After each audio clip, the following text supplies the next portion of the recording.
আজ শুক্রবার মুসলিম বিশ্বের কাছে একটি গুরুত্বপূর্ণ ও পবিত্র দিন জুম্মাবার।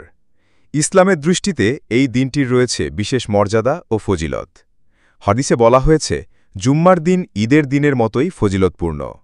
রাসূল সাল্লাল্লাহু আলাইহি ওয়াসাল্লাম জুম্মার দিনকে সপ্তাহের শ্রেষ্ঠ দিন হিসাবে উল্লেখ করেছেন।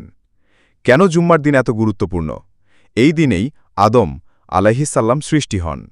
এই দিনেই তাকে জান্নাতে প্রবেশ করানো হয়। এই দিনেই তাকে পৃথিবীতে পাঠানো হয়। কিয়ামতও জুম্মার দিনেই সংঘটিত হবে। জুম্মার দিনের করণীয়: ১. গোসল করা ও পরিচ্ছন্ন পোশাক পরা। ২. মসজিদে আগে গিয়ে কুরআন তিলাওয়াত ও জিকিরে সময় কাটানো। ৩. খুতবা মনোযোগ দিয়ে শোনা। ৪. বেশি বেশি দরুদ পাঠ করা। ৫. সূরা কাহফ পাঠ করা, যার রয়েছে বিশাল ফজিলত। ৬. মাগরিবের আগ পর্যন্ত দোয়া বেশি বেশি করা, কেননা এই দিনে এক বিশেষ সময় রয়েছে যেখানে সব দোয়া কবুল হয়। মুসলিম সমাজের জন্য বার্তা: এই পবিত্র দিনে আমাদের উচিত নিজের আমল, ইবাদত ও আচরণে আরও সচেতন হওয়া।